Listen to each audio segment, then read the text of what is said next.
eu sou Fabiana Freitas, quero te dar as boas-vindas a esse estudo que gerou a série Minuto do Dia, 1 minuto a sós com Deus, devocionais em áudios de 1 minuto, para quem tem uma vida bem agitada, mas mesmo assim não abre mão de ter um tempo de qualidade com Deus todos os dias. Para acessar essa série de devocionais, basta clicar no link que está disponível aqui ou nos encontrar no nosso canal do Telegram chamado Minuto do Dia. A gente se vê lá. Deus te abençoe com esse estudo. Vamos começar. Vamos fechar o quarteto hoje, né? Gálatas, Efésios, Filipenses, tem tudo aqui. Quem não ouviu ainda os estudos desses livros, é só rolar para cima. Tá tudo aqui no nosso canal do Telegram, né? Agora, com o estudo de Colossenses, a gente já tem acompanhado os minutos, os devocionais em minutos, né? Desse livro maravilhoso. E agora, para encerrar com esse panorâmico em Colossenses, e hoje com duas convidadas super especiais, que é a Tereza e a Tati, que vão estar somando com a gente hoje aqui nos comentários. Novidade, né, Fabi? Nunca fizemos um panorâmicozão assim, acho que vai ser bem interessante. Novidade, com certeza a gente vai ter, né, novos insights, outros assuntos que talvez a gente não trouxesse. Olha, quanto mais pessoas estudando junto, mais riquezas, né, dessa palavra de Deus a gente tem. E vamos aproveitar cada minutinho. Eu estou animadíssima para ouvir o que a Tati e a Tereza têm hoje, para compartilhar com a gente também. Legal. E aí, a gente precisa começar de algum lugar, né?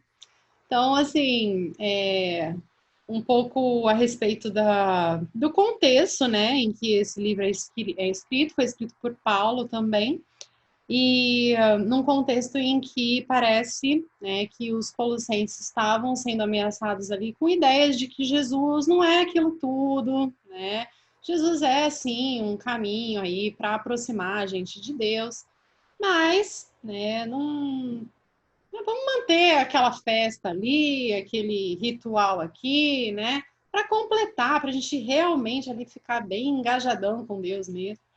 E Paulo vem para refutar isso com essa carta, né? Algumas coisas que eu li foi que talvez parece que Paulo nunca tinha visitado essa igreja, mas conhecia alguns irmãos por conta da igreja de Efésios, né? E aí, Colossenses vem apresentar Cristo como Senhor Supremo, cuja suficiência o crente encontra, em cuja suficiência o crente encontra a perfeição. Então, começamos por aí, né? Dividir em 3 partes, né? Eu entendo que num primeiro momento, Paulo, ele vai, não sei como vocês viram, né? Mas, assim, pelo que ficou claro para mim, primeiro ele vai começar a apresentar essa supremacia de Cristo, né? Ele vai mostrar, vai falar sobre isso. Depois ele vai fazer uma defesa dessa supremacia e da suficiência de Cristo. E depois, como é o estilo de Paulo, que a gente já consegue perceber, depois de ter firmado aí uma base bem sólida, ele vai falar agora como viver, né? Como fazer as coisas, como proceder com a vida de acordo, honrando essa supremacia do Senhor. Né? É bem legal. Eu anotei aqui que o livro ele vem, né, com uma base de encorajamento, né, sobre todos esses pontos que ele vai falar, tirar dúvidas, né, vamos tirar dúvidas com relação ao que está sendo colocado aí sobre as pressões culturais as quais a gente vive e as quais eles viviam, né, naquela época, e também encorajá-los, desafiá-los a viver essa vida, né, essa nova vida, essa nova maneira, né, de caminhar, e como fazer isso de maneira prática, como o Paulo sempre traz, né? Ele sempre faz, substitua isso por aquilo, né? Então, é bem dessa maneira, que cabe bem, né, aqueles que conhecem verdadeiramente e compreende. Ele usa em alguns momentos, né, a palavra entender, compreender, que a gente já falou, né, um pouco disso em outros livros, e ele traz esse ponto da supremacia de Cristo como um ponto realmente irrefutável. Olha, não tem como alguma coisa competir, né, com Cristo. O que se compete com Cristo? Né? Então, é um ponto que realmente ele traz para que o aprofundamento do conhecimento do nosso coração, da nossa fé, seja realmente firmado nisso, e qualquer pressão externa que for trazida vai ficar mais fácil da gente passar. né, seguindo realmente essa nova vida, esse novo jeito de caminhar, né? E aí, no capítulo 1, vamos então pegar algumas... Assim, o que mais chamou a atenção de cada uma de nós aí no capítulo 1, a respeito dessa questão, né, da supremacia, dessa explicação dessa instrução. Os versículos 15 e 16, para mim, 15, 16 e 17, né? Para mim, eles descrevem praticamente essa questão da supremacia, né? Ele diz que Jesus não é nada menos que a imagem do Deus invisível. Então, ele é a imagem de algo que antes era invisível. É a própria coisa, só que agora vista, né? É o primogênito de toda a criação, pois nele foram criadas todas as coisas, nos céus, sobre a terra, as visíveis e as invisíveis. Sejam tronos, soberanias, principados, potestades, tudo foi feito por meio dele e para ele. Ele é antes de todas as coisas. Nele, tudo subsiste. Eu queria só antes desse ponto que você colocou, que eu acho muito interessante de Paulo, essa apresentação. Antes das apresentações, ele faz coisas interessantes, ele traz oração, né? Então, no versículo do 3 ao 5 e do 9 ao 10, ele está realmente ali fazendo oração com duas coisas que ficaram interessantes para mim. Primeiro, no versículo 3 ao 5, ele faz oração lembrando do que ele ouviu sobre eles e porque eles estavam bem. E às vezes a gente está acostumado, né, a orar. Eu acho que em algum momento eu já conversei com alguém, a gente conversou sobre um assunto parecido. A gente está acostumado a orar quando a gente tem necessidades, né, quando a gente está passando por algum perrengue, quando as pessoas vêm para a gente e pedem uma oração. Mas ele traz assim, ó, para ouvir falar de vocês, eu oro por vocês. Então, orar por quem está bem, para que continue bem, para que essa verdade que ele vai estar trazendo, né, que a Fabi leu aí, realmente esteja arraigada no coração, realmente traga entendimento. E no versículo 9, ele fala, né, pedir que vocês sejam cheios do pleno conhecimento da vontade de Deus, com toda sabedoria e entendimento espiritual. Isso para que vocês vivam de maneira digna do Senhor e em tudo possam agradá-lo, frutificando em toda boa obra, crescendo no conhecimento de Deus e sendo fortalecidos com todo o poder, de acordo com a força da sua glória, para que tenham toda perseverança e paciência, com alegria, dando graças ao Pai que nos tornou dignos de participar da herança deles no reino da luz. Sim, uma oração super completa para que a gente realmente abra, né, o nosso coração, abra a nossa mente e que essa verdade que ele vai agora trazer, né, entre de uma maneira realmente causando impacto e um entendimento, né? Sim. Então, Fabi, eu também fiquei assim, até impactada com como ele escreve essa carta, né, para trazer algumas correções, né, para a igreja que estavam deixando entrar doutrinas falsas, como a Fabi explicou no começo, né? Mas é interessante que ele elogia a igreja, né? Ele começa a carta elogiando a fé, né? Elogiando o amor que eles tinham entre eles, né? E até mesmo o fervor espiritual, né? No começo aqui ele fala isso, né? Temos ouvido falar da fé que vocês têm, no 4, que vocês têm em Cristo, do amor que tem por todos os santos, por causa da esperança que lhes é reservada nos céus, né? E lá no finalzinho do versículo também, no 8, ele fala, também falou do amor que vocês têm no Espírito. Então, eles eram assim fervorosos, eles queriam mais de Deus, né?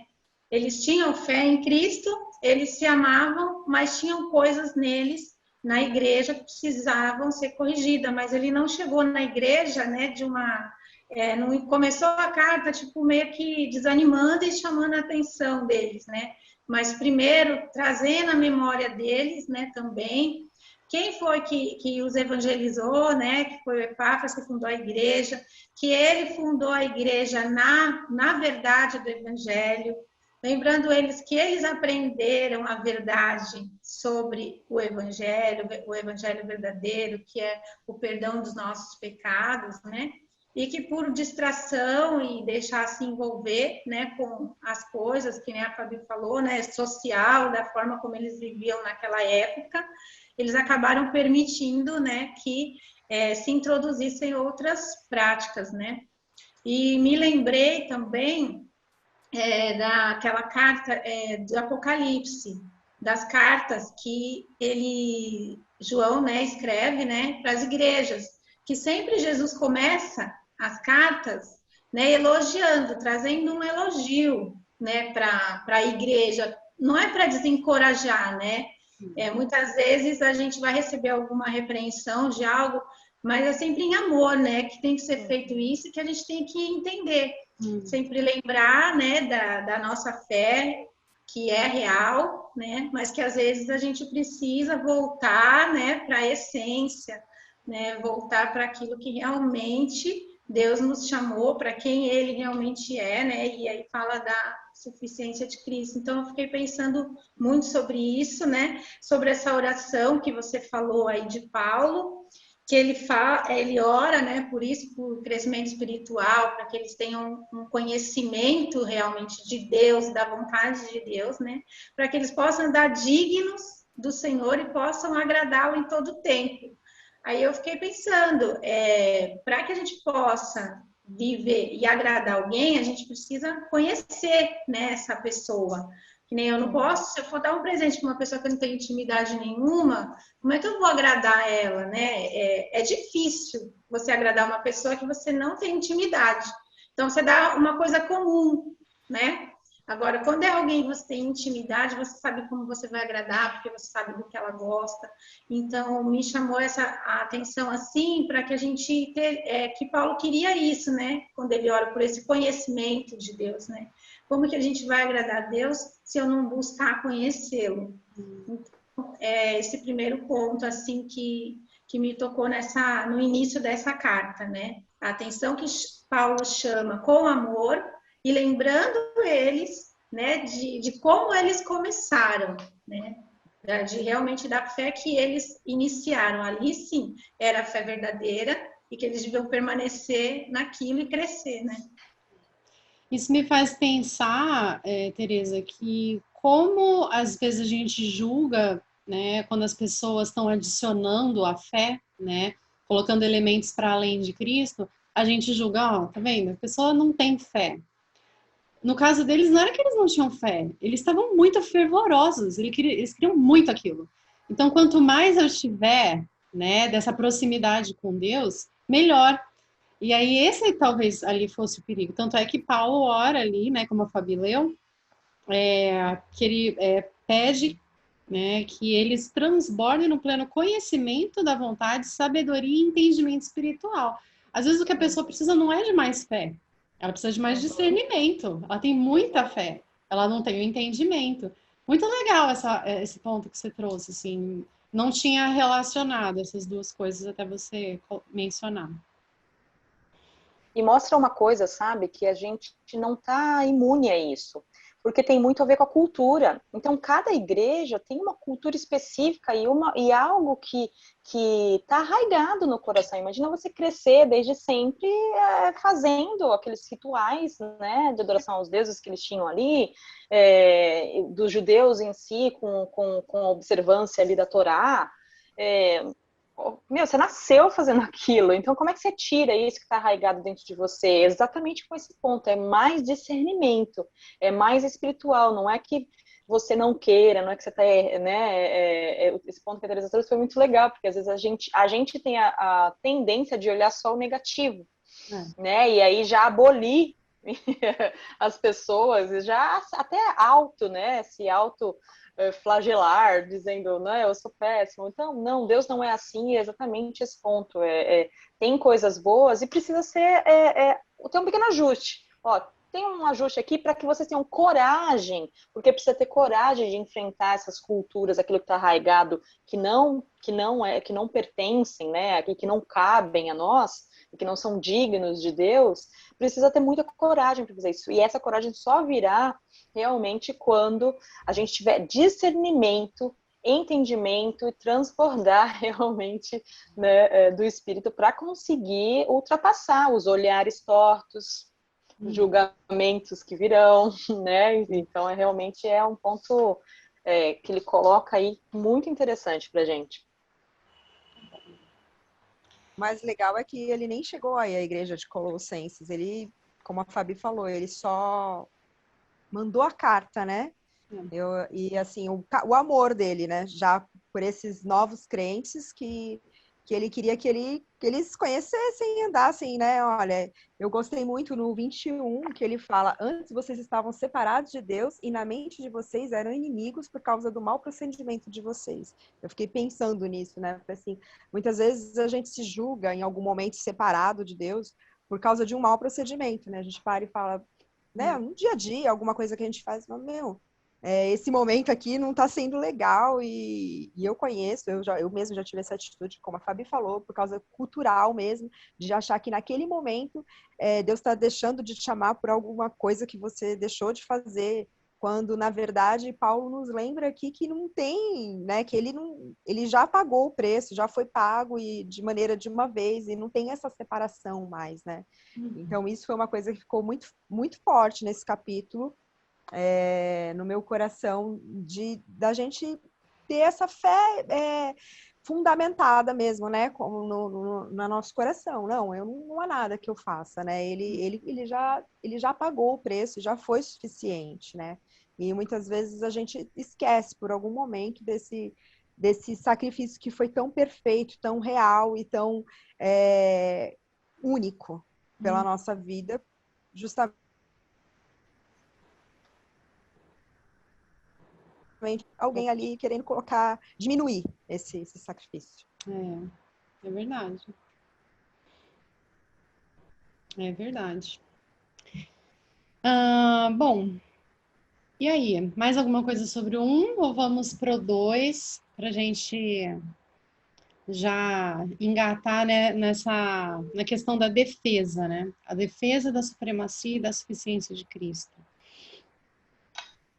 Ali Paulo vai trazer, né, toda essa questão, né, da questão dos preceitos religiosos e o quanto isso só justifica a gente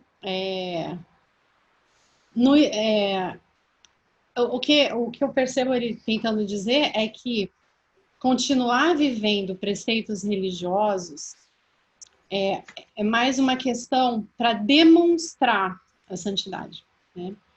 E nessa demonstração da santidade só vai até a página 2, né? Porque eu acho muito interessante como ele termina o capítulo 2 dizendo: tais coisas com efeito têm aparência de sabedoria, como culto de si mesmo, e de falsa humildade e de rigor ascético. Eu estou lendo em outra versão hoje. Todavia, não tem valor algum contra a sensualidade. Aí eu falei assim, caramba, né? Que interessante, né?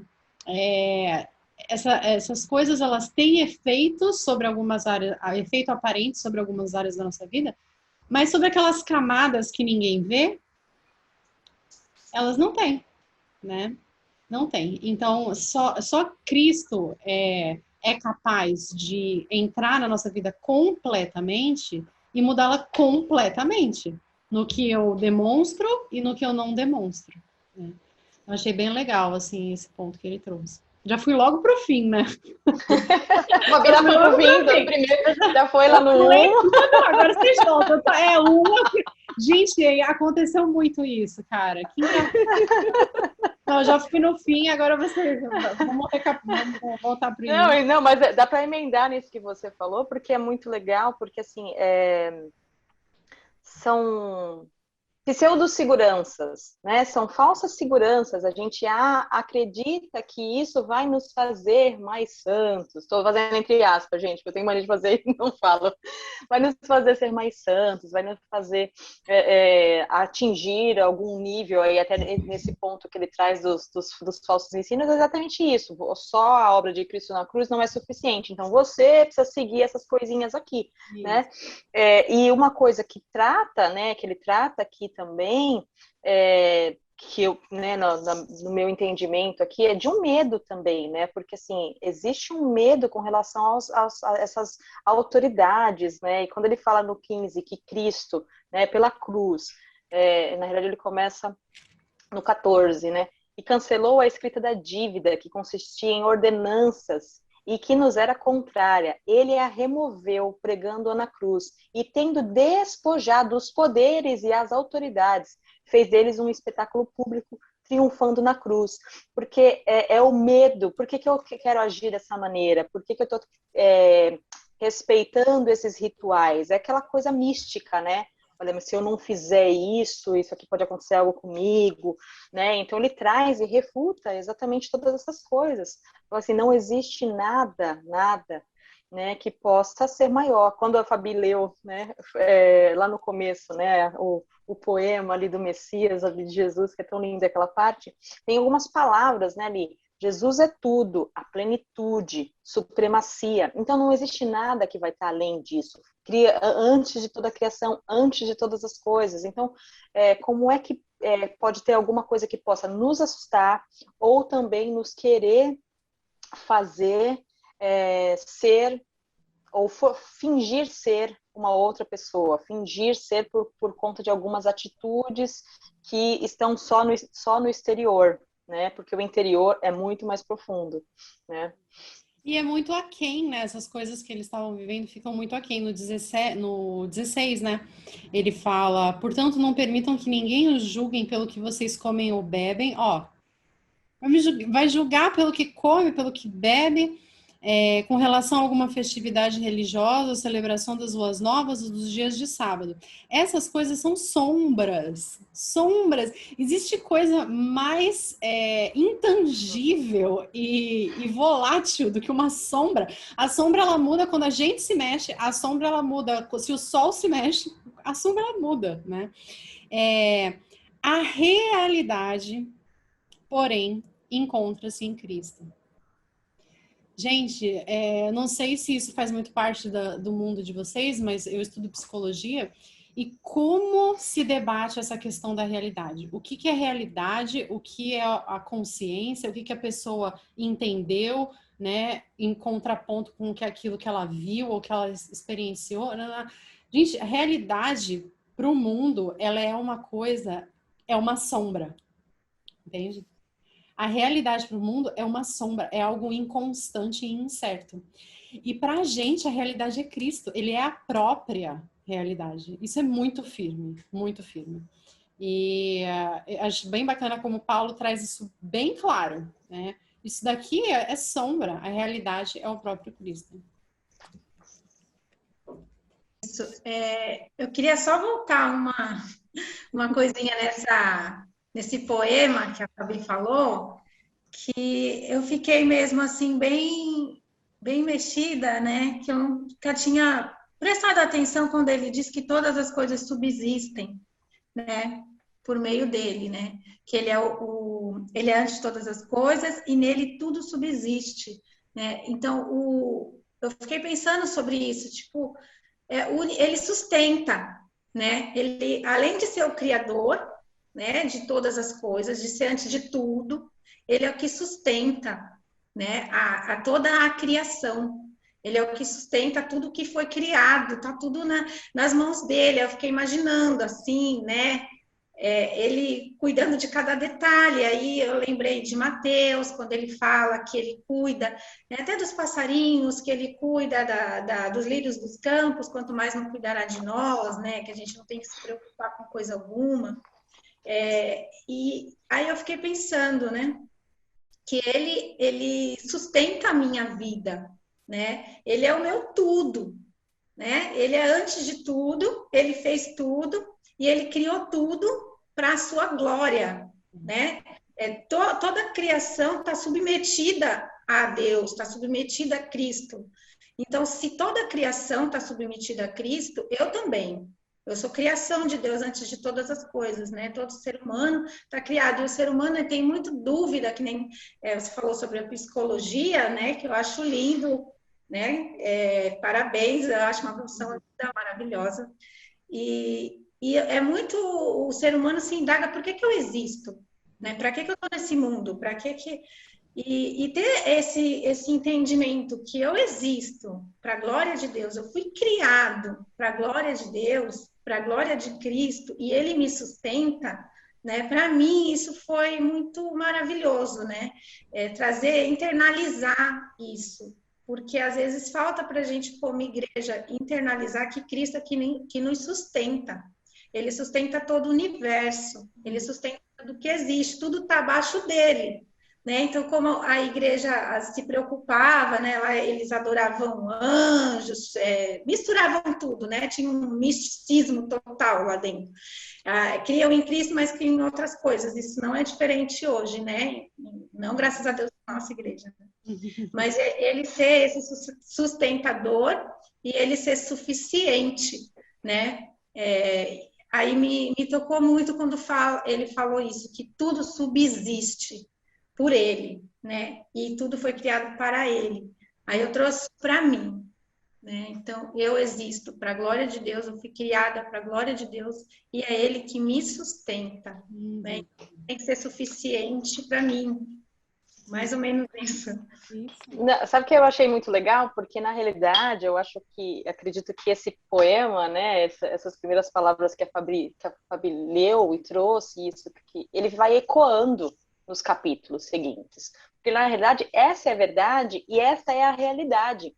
Então, quando vem todos esses outros assuntos para a gente, e a gente consegue, né, parar nesse versículo que a Fabi trouxe agora, né, a realidade encontra-se em Cristo. Então, assim, é tudo nele, é tudo para ele, tudo vem dele, ele que sustenta. Então, não existe dúvida, não existe misticismo, não existe medo, não existe o seu próprio eu com suas próprias lutas internas que possam ser maior do que ele. Então, quando a gente realmente compreende, né, e que é a oração de Paulo, entende, compreende, se aprofunda nisso, a gente vai conseguindo compreender mais mistérios. Ele fala aqui, né, eu acho que, se eu não me engano, 3, o mistério se encontra em Cristo, né? É ele que é a realidade, é ele que está todas as coisas. Então, isso vai ecoando, né? A gente na realidade, não dá para tirar, né, fazendo um panorâmico, ó, tá aqui no 1, tá aqui no 2, a gente pode cruzar realmente isso, porque faz muito sentido,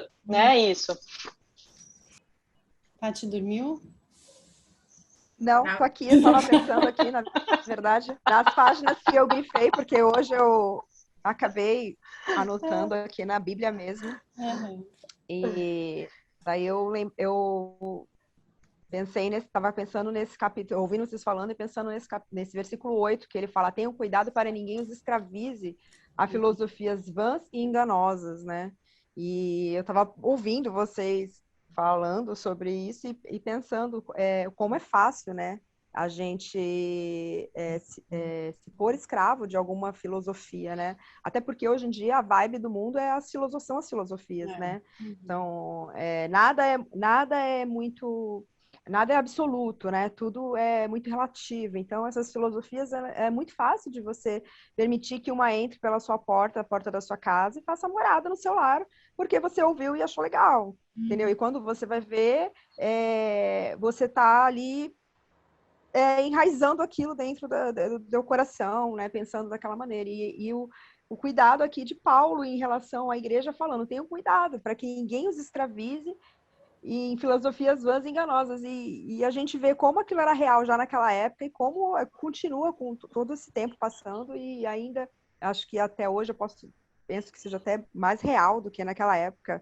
Não sei, porque naquela época acho que a impressão que a gente tinha é que existiam poucas, embora houvesse muitos dogmas, existiam poucas religiões, poucas coisas eram mais fechadas, né? Era o judaísmo, o cristianismo, e aqui, hoje em dia, a gente tem infinitas, cada dia aparece uma coisa nova aí na cabeça do povo, até mesmo dentro das igrejas cristãs, cada dia o pessoal fala uma coisa diferente, aparece uma frase nova, uma coisa nova, que o pessoal fala assim, e coloca lá, nossa, aquilo lá é super pecado, é super errado, e aí quando tu vai ver, as igrejas estão inundadas com essas filosofias, essas coisas, e deixando de olhar para uma coisa, porque eu acho o livro de Colossenses, apesar de denso, como a Fabi falou no começo, ele é prático, né?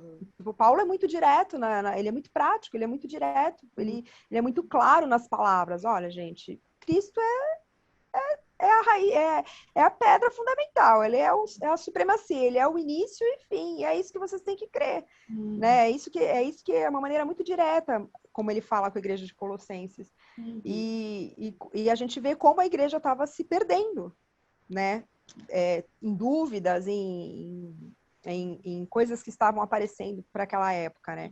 E como a gente vê que isso é tão real nos dias atuais, e a gente nem percebe às vezes, né? Tem que tomar muito cautela, né? Sabe que você falou, né, do 8, é até deveria ser uma bússola para gente, né, para todo cristão. Isso que eu estou fazendo, isso que eu estou crendo, tem Cristo? Se tiver, tá certo. Se não tiver, tá, é algo que está sobrando, é algo que talvez pode até ter coisas que não sejam ruins, vai em si, não vou julgar todas as coisas que faz, mas o centro de tudo tem que estar em Cristo. Então, deveria ser para a gente mais fácil. Mas vou dizer, né, olhando todas as cartas, tudo aquilo que a gente vem estudando, a gente, ser humano, é complicado. Né? Hoje a gente está bem, amanhã a gente já não está, e principalmente com toda essa pressão, com todas essas coisas, realmente a gente precisa colocar essa verdade, como a Teresa falou. Olha, eu também estou submetida a Cristo, eu também existo e estou aqui por conta dele, a plenitude está nele, a supremacia é dele, para que a gente comece a crescer mais, né, e se aprofundar mais. Mas é difícil, é desafiador, cada dia é um dia, cada dia a gente está de um jeito, cada dia a nossa mente, né, e principalmente que a Fabi trouxe a questão de psicologia, o que é real, o que não é real, a nossa mente, ela trabalha muito e tem vezes que a gente não consegue dormir de tanto que pensa, de tanto que está ansioso, de tanto que tem tanta informação na cabeça, né, e aqui é como se fosse um consolo e um refrigério. Tudo isso, tira.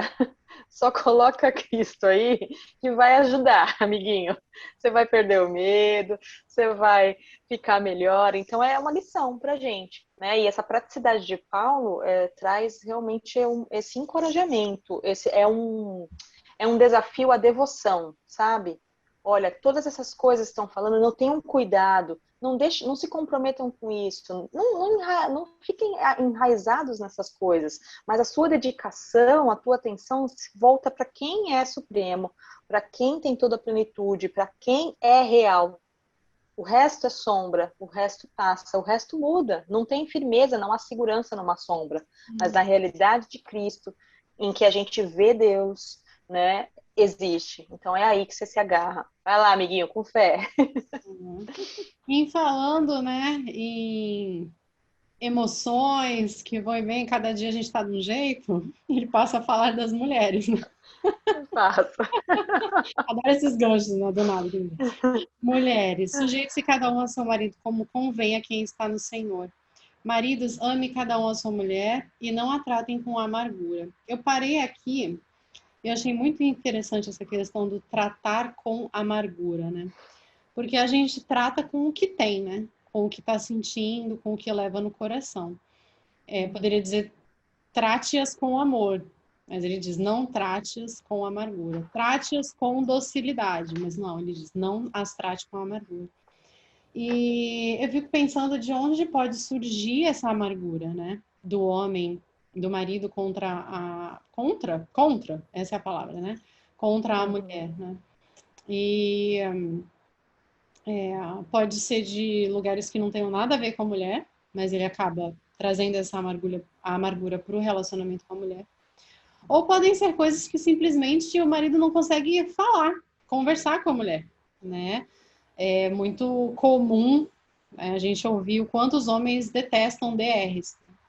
E às vezes nessa de não gostar de falar, de não querer falar, de não se sentir à vontade para falar, muitas vezes por conta da reação, né, das esposas, de nós como esposas, preferem, deixa, eu já sei no que vai dar, então deixa para lá. E deixa para lá, e deixa para lá. E aí a gente vai tendo um marido cada vez mais calado, né? E essa amargura pode estar surgindo daí, né?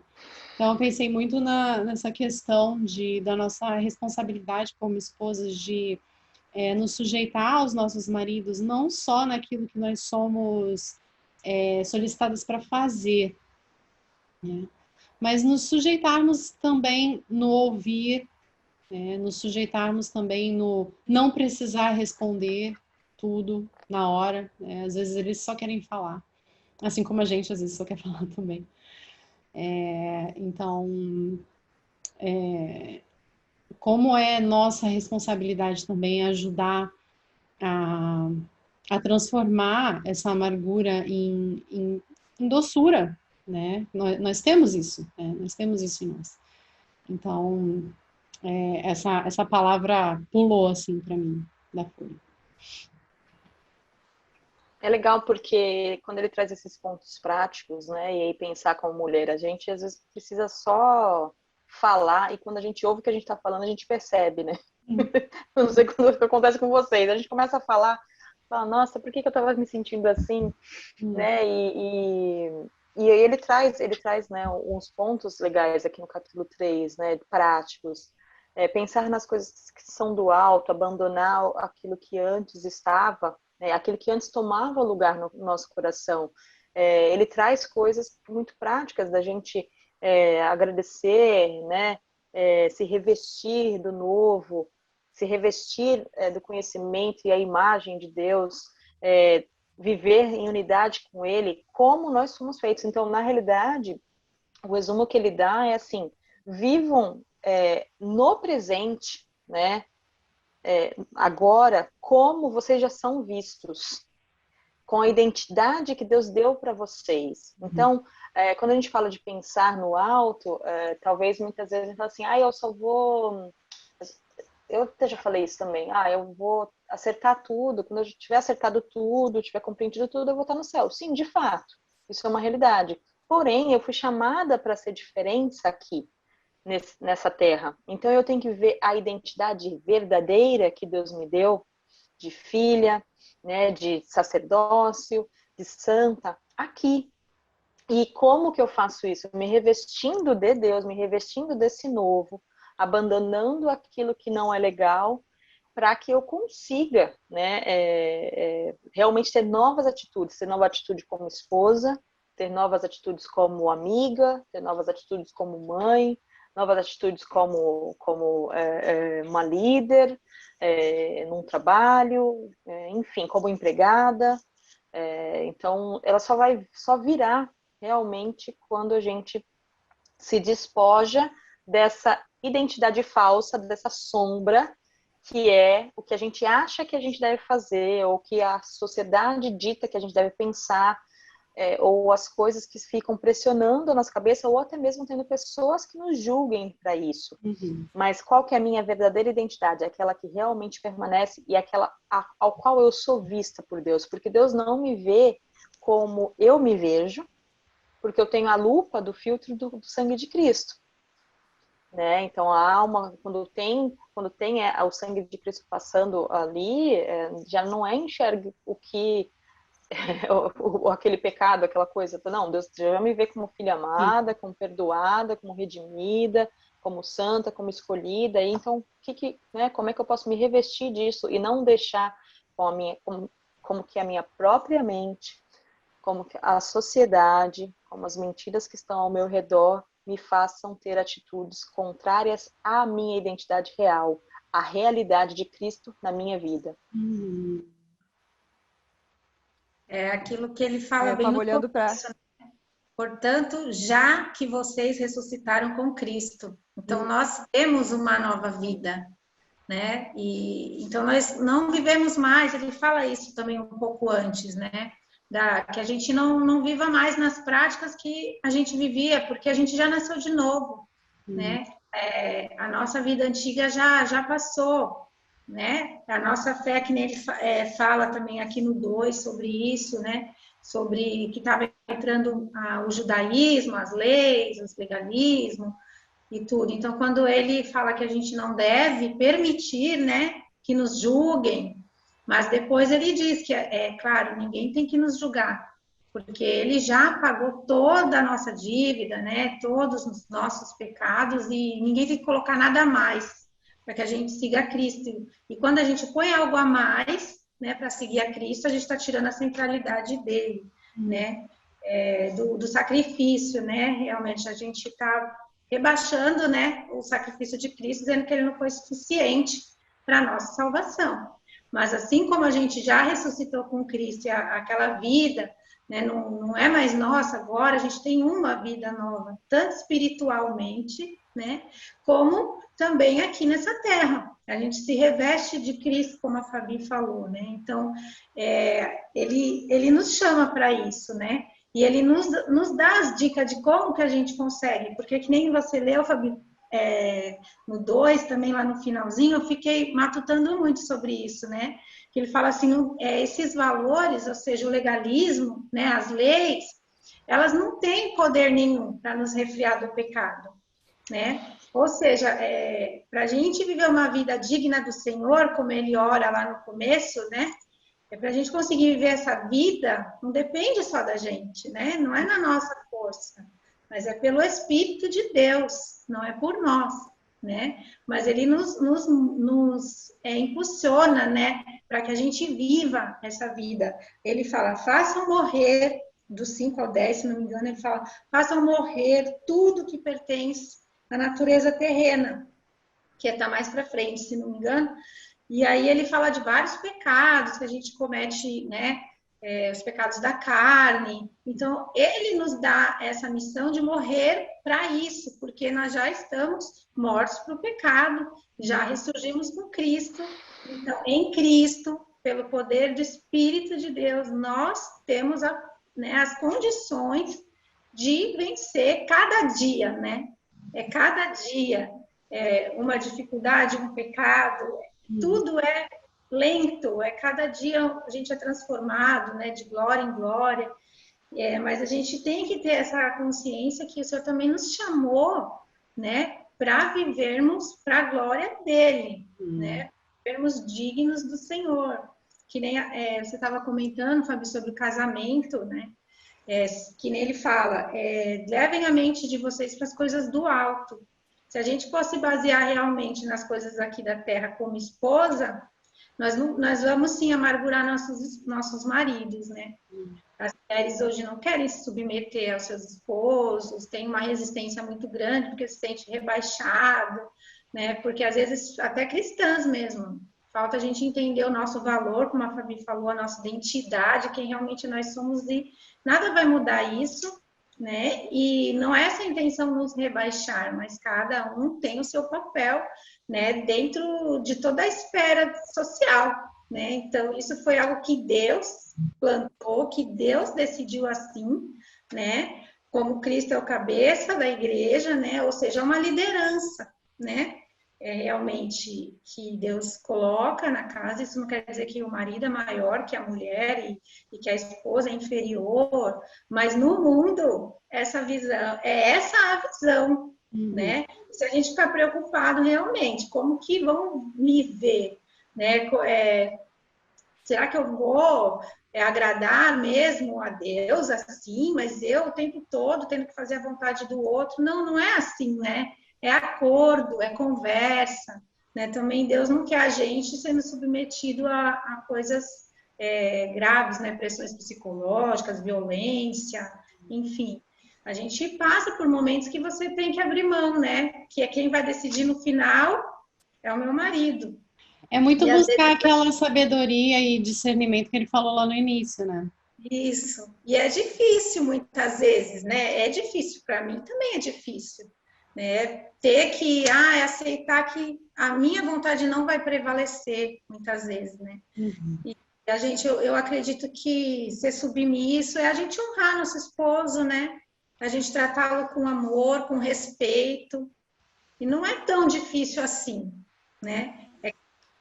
Realmente, né, o feminismo, né, de hoje, se a gente for olhar para os rudimentos do mundo, é mais complicado, né? Mas se a gente entender o nosso papel cristão, né, de mulheres de Deus, né, a gente tem que aceitar, e Deus dá graça, né, para a gente conseguir isso, né? Não é pela nossa força nada, né?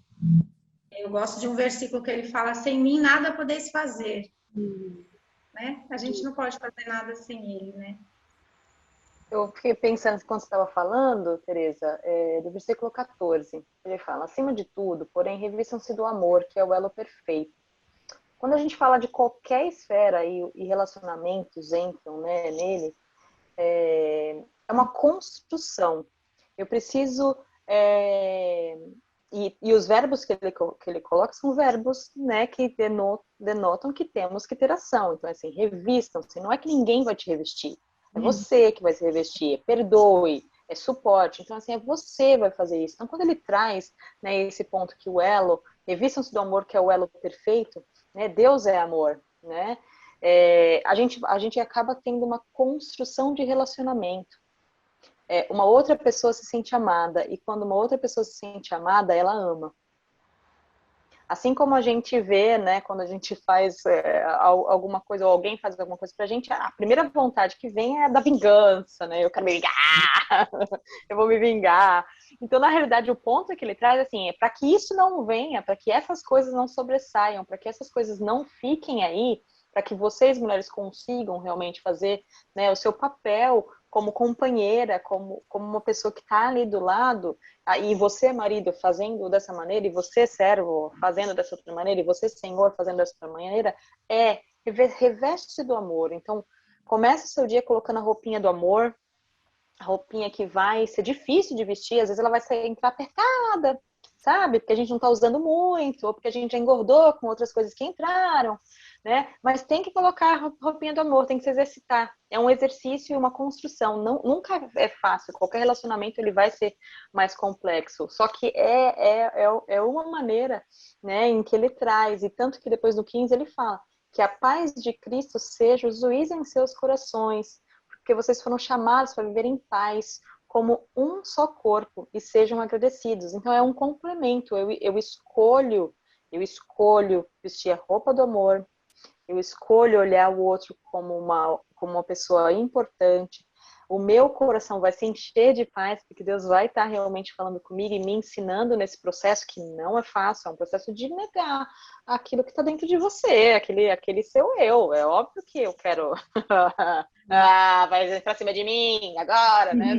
Não, claro que a gente tem esse ímpeto, né? E é exatamente, eu acredito muito, exatamente porque nós mulheres temos dezenas de talentos e grandes discernimentos, o sexto sentido, que Deus coloca a gente numa posição para que a gente não suba mais do que a gente deveria subir.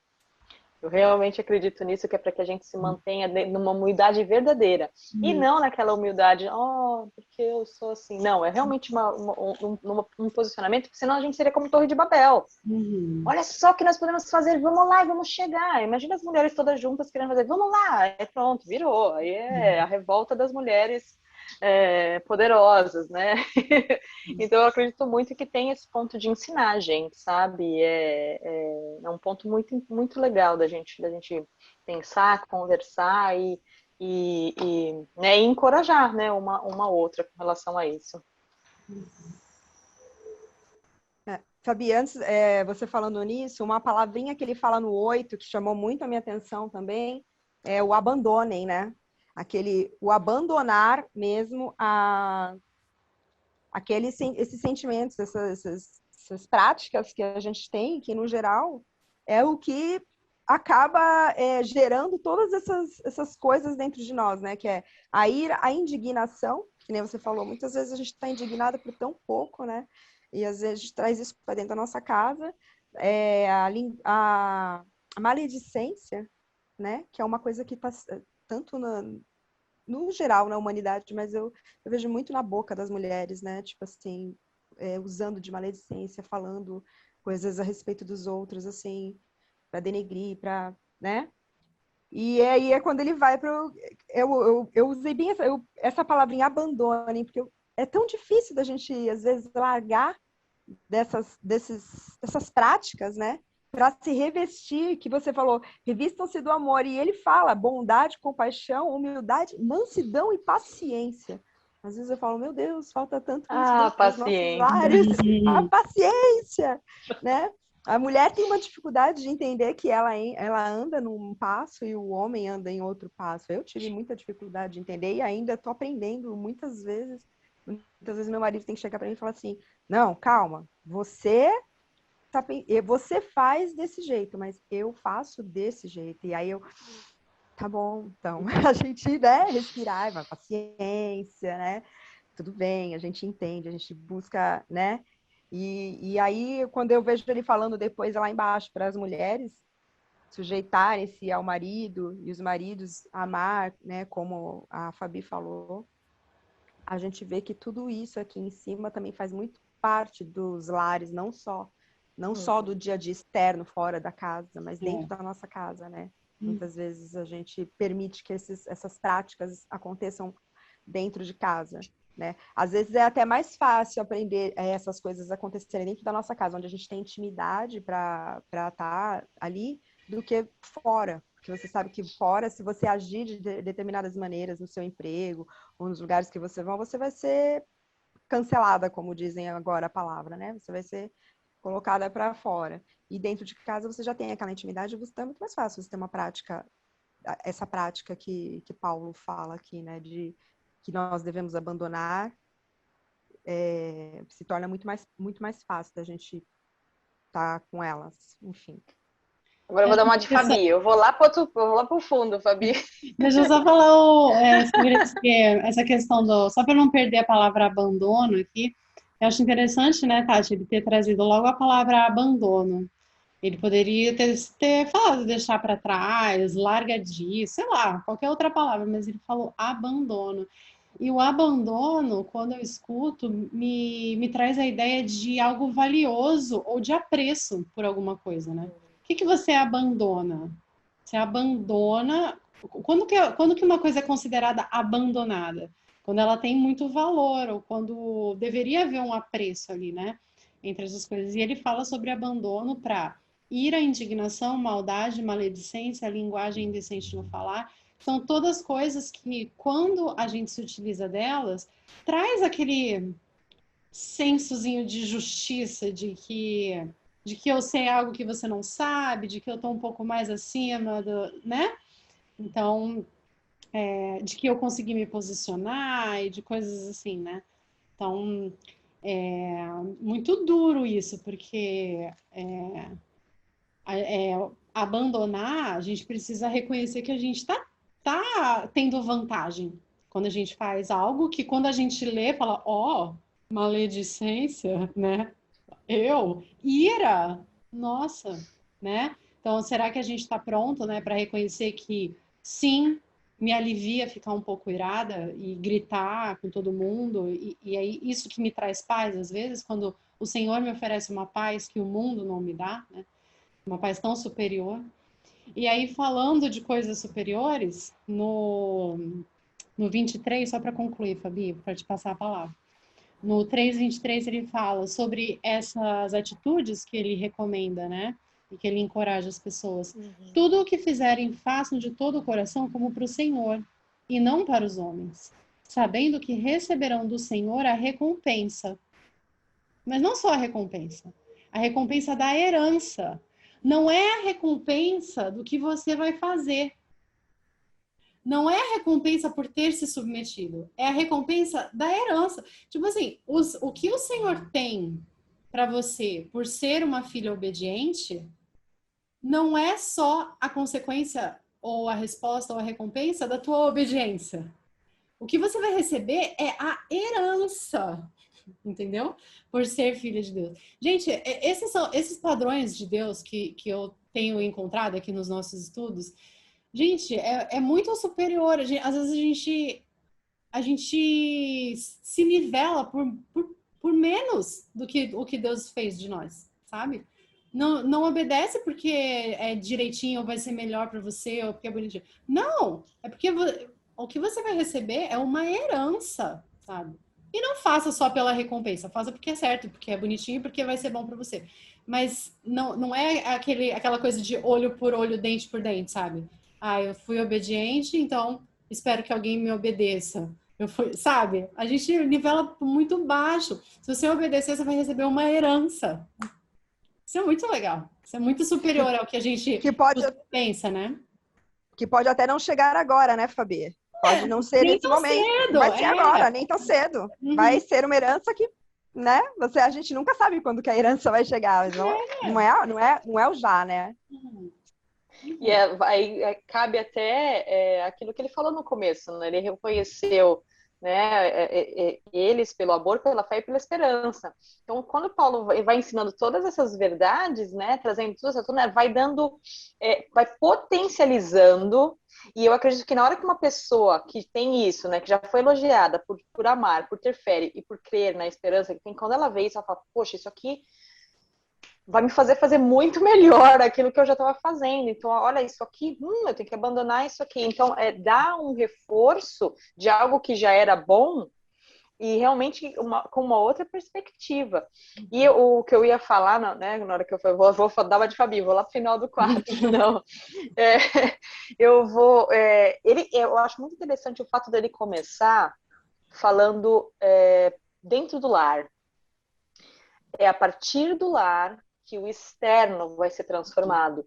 Então, não adianta a gente achar que o exterior ou as outras pessoas, elas vão ser impactadas, né, com as nossas vidas só pela capa, mas é realmente como a gente vive dentro do nosso lar. Quando ele fala no versículo 4, versículo 5 do capítulo 4, né, sejam sábios no procedimento para com os de fora, aproveite ao máximo todas as oportunidades. O seu falar seja sempre agradável e temperado com sal, para que saibam como responder a cada um. É a partir dessa transformação, desse abandonar, né, algo que é valioso dentro de mim, aquilo que é meu por direito, e me revestir do elo perfeito que é o amor, o meu procedimento dentro do meu lar vai ser diferente, que vai ecoar lá fora.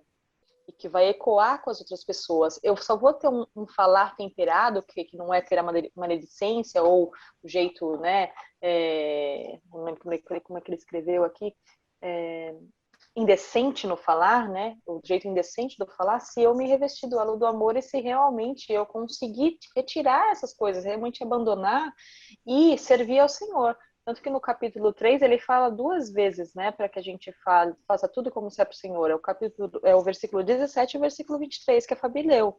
Que tudo que a gente faça, seja palavra ou ação, que a gente faça no nome do Senhor Jesus, dando graças para Ele, que a gente faça servindo como para o Senhor, servindo ao Senhor e não às outras pessoas. Então é uma compreensão além das nossas limitações, e daquilo que a gente não quer abandonar realmente. Eu quero ter razão, eu quero, né, ficar por cima, e ele fala, é outro patamar, amiguinho, então você tira você, é aquele ponto, se Cristo não está no centro, tem algo errado. Então, se você está no centro, tem algo errado.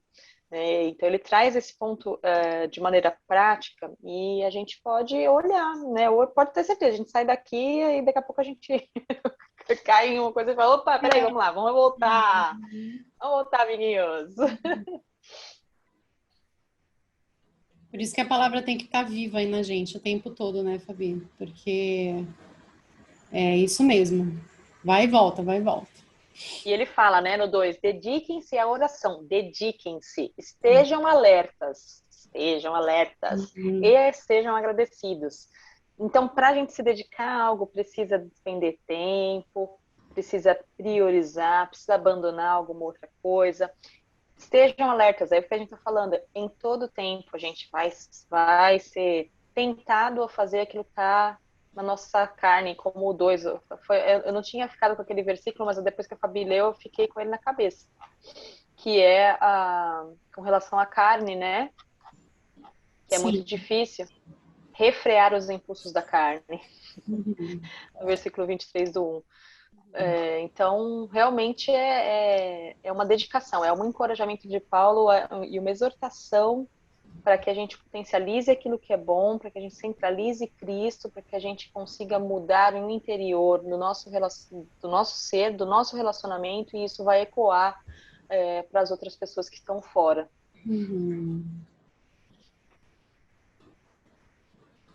ele fala aqui também, nesse final do 3, que é a Cristo, quando ela fala, né, tudo que fizerem, façam de todo o coração como para o Senhor, né, sabendo que receberão a herança, a recompensa. E a Cristo, o Senhor, é a Cristo, o Senhor, que vocês estão servindo. Então, ele coloca, né, o tratar com o esposo, o tratar do marido, o tratar com os filhos, o tratar dos filhos, eu como funcionário, eu como chefe, como líder. Então, sempre a gente trazer a memória, eu sempre fiquei pensando, né, Cristo, ele tem que estar presente, né, a gente entendendo que a gente está servindo a ele, foi esse entendimento que veio para mim, em tudo que eu faço, né? Então, na verdade, eu estou servindo a Cristo quando eu estou sendo uma boa esposa. Eu estou servindo a Cristo quando eu sou uma boa mãe, como eu tenho compromisso com o meu trabalho, né? Quando eu tenho compromisso na minha igreja, quando eu amo os meus irmãos, enfim, tudo em volta da minha vida, todos os campos da minha vida, eu estou, na verdade, servindo a Cristo. Né? Se a gente traz esse entendimento, a gente nunca se sente rebaixado, né? Porque às vezes vem esse sentimento, né? Estou me rebaixando, enfim, eu estou servindo, Não, mas acima de tudo, eu estou servindo a Cristo. Então, se eu fizer as coisas no meu trabalho, né?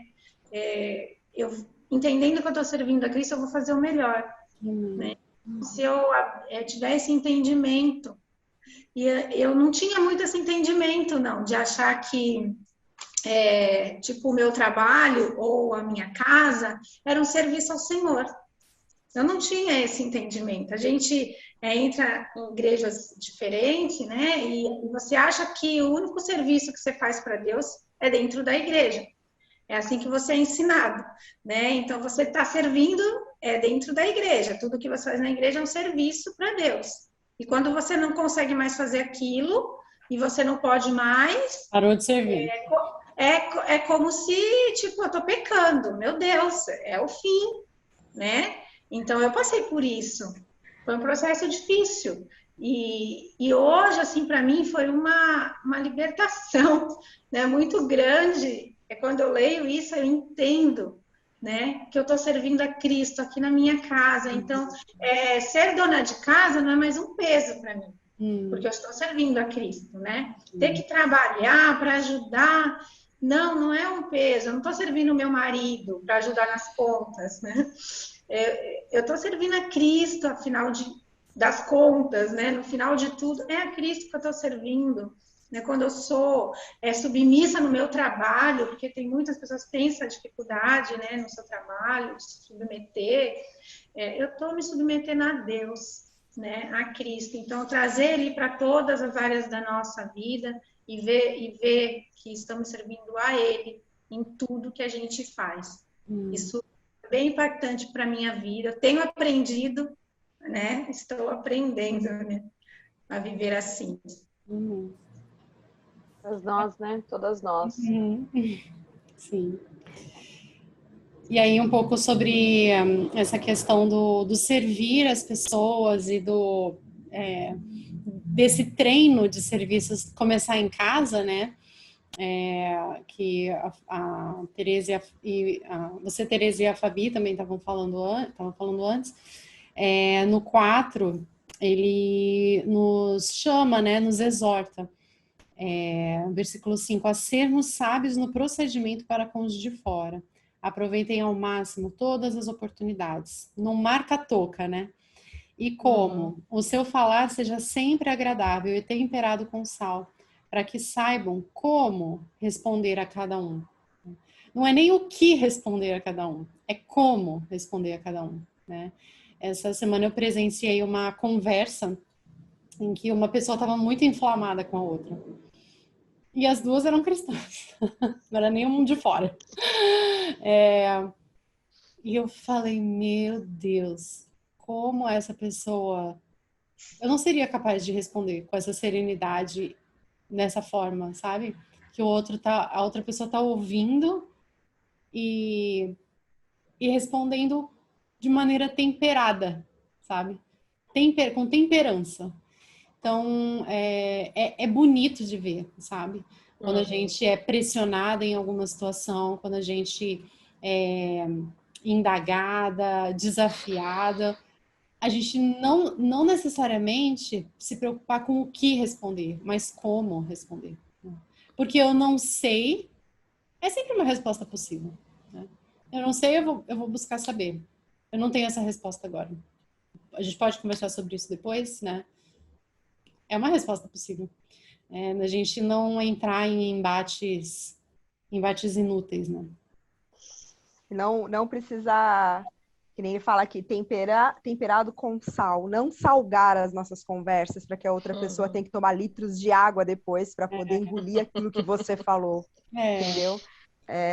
Não, ninguém suporta uma comida salgada, então não salgar as nossas conversas, né? Sejam temperadas no ponto, nem né? De apimentar, maneira né? gostosa, nem Às vezes não é uma apimentada. resposta já. Que às vezes a pessoa tem que ficar, quando você come uma comida salgada, você às vezes tem que ficar uma noite inteira, um dia inteiro bebendo água para engolir aquilo, para o teu organismo limpar, né, aquele sal que entrou. Então imagina às vezes se você levar isso para uma conversa, em dois momentos, né, pelo menos que eu sei na Bíblia que fala sobre sermos o sal da terra, né, que para a gente não ser salgado nem insípido, ser na medida, né? E aqui novamente Paulo fala para nossas conversas serem temperadas com sal. Então não seja salgado também, a ponto que aquela outra pessoa tenha que tomar litros e litros de água para ficar se purificando o organismo, os ouvidos, o coração e a alma daquilo que ouviu de você, né? Fazendo detox de você, né? Fazendo detox de você, exato. Sabe que assim, a gente não pode tomar água do mar. Eu não sei se vocês já viram aqueles filmes tipo Náufragos, essas coisas ali. Quando as pessoas bebem água do mar, o que acontece? Elas começam a delirar também. Então, assim, ao invés de alimentar algo que vai frear, né, um comportamento insano, o excesso de sal vai fazer e trazer uma insanidade. Então, a pessoa poderia até nem estar tão maluca quanto ela poderia chegar com o excesso de sal. Então, realmente, e Paulo fala, né, aqui eu gosto muito das conclusões das cartas de Paulo, porque ele lembra das pessoas, né, ele traz a importância daquela de um olhar para o outro, de prestar atenção para cada um. E eu gosto que ele terminou essa carta aqui, e ficou muito forte isso para mim, né? Para eles compartilharem o que eles leram. Olha, compartilhe o que vocês leram, depois que vocês lerem essa carta, vai lá, pega do pessoal da Laodiceia, leia dele, e vocês troquem aí, façam essa leitura. Então, eu acho isso muito bacana, porque vem agora para nossa, né, para nossa realidade. Ó, quanto que a gente pode compartilhar, né? Olha quanta coisa legal que a gente trouxe aqui, se a gente pode compartilhar com as pessoas. Ó, lê essa carta aqui, lê essa carta, olha só que bacana, vai de encontro, né, com o que você está passando nesse momento, ele traz algumas aplicações legais, vê o que você acha aí, né, de desafiar um ao outro a olhar coisas preciosas, né, aquilo que realmente vai trazer essa temperança, esse salzinho aí no ponto ideal que a gente está falando para que realmente apazigue, né, os sentimentos. Os sentimentos estão muito aflorados, e não dá para julgar, né? Você pega pessoas totalmente que você sempre viu com muita sanidade, né? Pessoas muito equilibradas, perdendo o equilíbrio. Então, a gente precisa ser aqueles que resgatam, que abraçam, né? E não que reforçam, não daqueles que põem lenha da fogueira. A gente, na realidade, tem que conseguir compreender um pouquinho mais o outro, conseguir entender, né? Deus sempre ensina a gente a não julgar, né? Mas a amar. E o como falar, o como viver no seu lar, o como testemunhar para que isso ecoe esse amor de Deus, é uma oportunidade que a gente tem, né, de compartilhar. Ó, essa palavra ela tem toda a temperança e todo o equilíbrio que a gente gostaria de ter. Eu não tenho todo esse equilíbrio, mas aqui tem. Dá uma lidinha, né? Isso aí. Interessante, Fabi, que quando eu peguei aqui o versículo 10, eu fiquei encafifada, porque ele fala assim: Aristarco, meu companheiro de prisão, envia-lhe saudações, bem como Marcos, primo de Bardamé. Vocês receberam instruções a respeito de Marcos, e se ele for visitá-los, recebam-no. Daí eu fiquei: o que será que Marcos fez para Paulo? E ele teve que instruir a igreja não, acolham ele se ele for, né? Daí eu fui lá procurar, e aí eu vi lá em Atos que Marcos, ele tinha se comprometido numa missão com Paulo e ele acabou desviando do caminho. Porém, Paulo foi lá e se reconciliou já com ele, né? Mas ele tem que dar essa instrução para a igreja: olha, não se vinguem, não falem contra, aquele assunto já está resolvido, deixem ele, acolham ele, né? Porque aquilo já é passado. Eu achei muito interessante porque ele teve que dar essa instrução para a igreja especificamente a respeito dessa pessoa, né? Vai saber como que a igreja de Colossenses ia receber Marcos se ele aparecesse lá do nada, né? Porque as famas correm, né? A gente toma muito partido, né? Das pessoas que a gente gosta, né? E às vezes a Marcos gente... fala. Não, Marcos nem tinha ido à igreja de Colossenses, mas era muito perto da cidade que ele morava. Então a fama tinha corrido, exatamente, né? O que tinha acontecido lá já tinha chegado na igreja. Vacilão. Minha mãe uma vez falou, gente, pra mim, e eu achei muito engraçado quando ela falou da primeira vez. Ela falou assim: se você brigar com seu marido em algum momento, não conta pra mim. Por quê? Exatamente porque a gente toma partido, e aí eu iria perdoar e talvez ela não. Exato. Então ela, antes de acontecer qualquer coisa, ela falou assim: não fale. E eu achei de uma baita sabedoria isso, sabe? Porque a gente realmente precisa filtrar muito para as pessoas as quais a gente fala. É claro que a gente tem amiga, a gente se abre com algumas coisas, né? Mas assim, é realmente uma realidade. A gente compra a briga do outro, né? E o outro perdoa, mas você não. Tem um provérbio que fala sobre isso. Tem um provérbio que fala que, eu não vou lembrar as palavras exatamente, mas que essa coisa de tomar partido do outro é como pegar um cachorro que passa pelas orelhas, né? Que é um negócio que, primeiro que é perigoso, e aí você pega pelas orelhas, o cachorro tá... No momento que você soltar, aquilo vai te machucar de alguma forma, né? Você vai ter que lidar com aquela situação. E agora, o que eu faço com isso? Que eu segurei que não era para que eu segurei esse cachorro pelas orelhas, sabe? Então, é bem interessante. Agora, eu só queria trazer novamente essa questão dos nomes, né, Fabi, que você falou. Eu acho isso muito legal também, que tanto na apresentação, às vezes ele fala, né? Mas principalmente nas saudações finais, ele sempre traz os nomes, enfim, levantando as pessoas, encorajando, recomendando, às vezes também dando uns alertas, né?